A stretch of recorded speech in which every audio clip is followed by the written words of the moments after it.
So what was it about this story that made you want to tell it? So I was born and raised in Iran, Tehran, and I grew up witnessing so many women like our lead participant, Sara Khaki, who are fighting for their independence.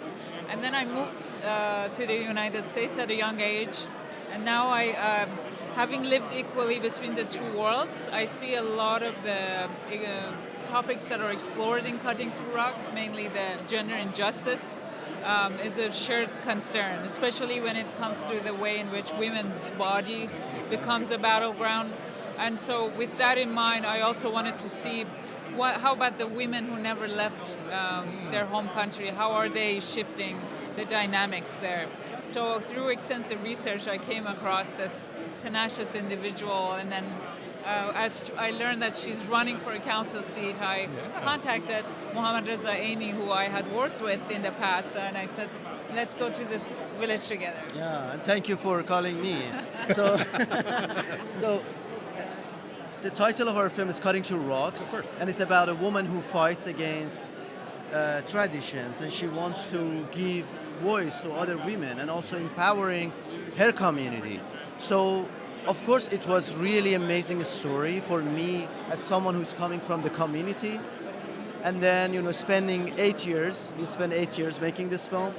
Was enough time to see how Sara Khaki, our main character, is offering the change and how she's fighting against so many different things. One of the challenges, you return every year you return every year. Were you ever scared that you wouldn't be able to finish the film because you wouldn't be able to they wouldn't let you back? Yeah, so we actually we had like a total of 8 shooting trips, and every time we stayed a long time. But every time we were wondering like if we would ever finish the film. We were questioned, and of course it wasn't it was a risk-taking journey. It wasn't an easy journey at all. Now, gender does play a big part of it. Did they treat you two differently in the village?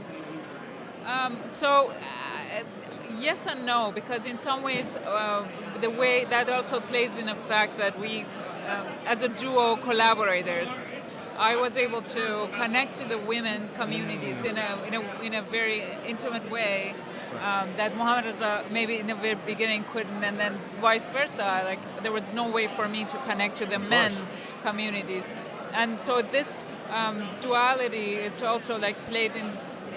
Also, the fact that we spent so much time together, we ended up getting married as we were even making better. the film, even better. So then everybody knew us as a couple with a camera. So this was a very smart question to ask. Actually, I can say our film is about inequality. But we as filmmakers behind the camera decided to have equality while working on this project and respect each other's opinion.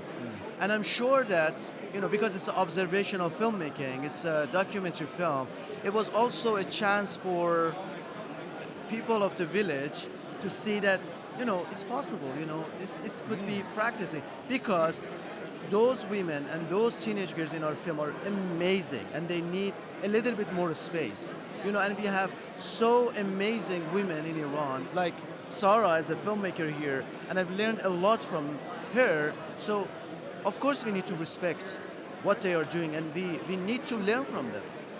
What I'm so glad about the nomination is it's getting noticed in America right now, which is how do you feel the reception's been here? Who a lot of people don't in this country understand what's going on over there. Yeah, so we are extremely honored for this recognition, first of all, as filmmakers, because this is a recognition from colleagues, and this is really amazing. But also, on the other hand, we are taking this really amazing news with lots of mixed emotions, because the mix of what is happening back home versus this amazing news is something that it's very heavy to experience, but at the same time, it gives us a lot of responsibility to talk about Iran and talk about how women like Sara Khaki is, with a lot of tenacity, with a lot of perseverance, they are the ones who are eventually creating a better future for all.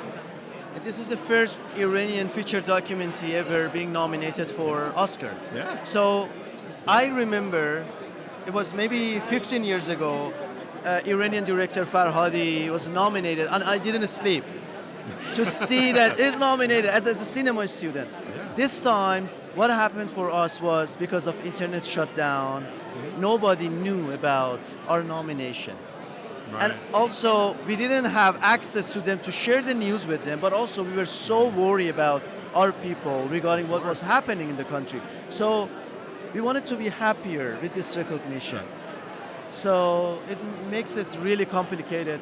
But also, we are so humbled and proud for DGA nomination because our colleagues, directors, recognize the craft and our directorial decisions, and it's really, really important for us, but also making it harder for us, more responsibility to for other next project. But we promise to make good films.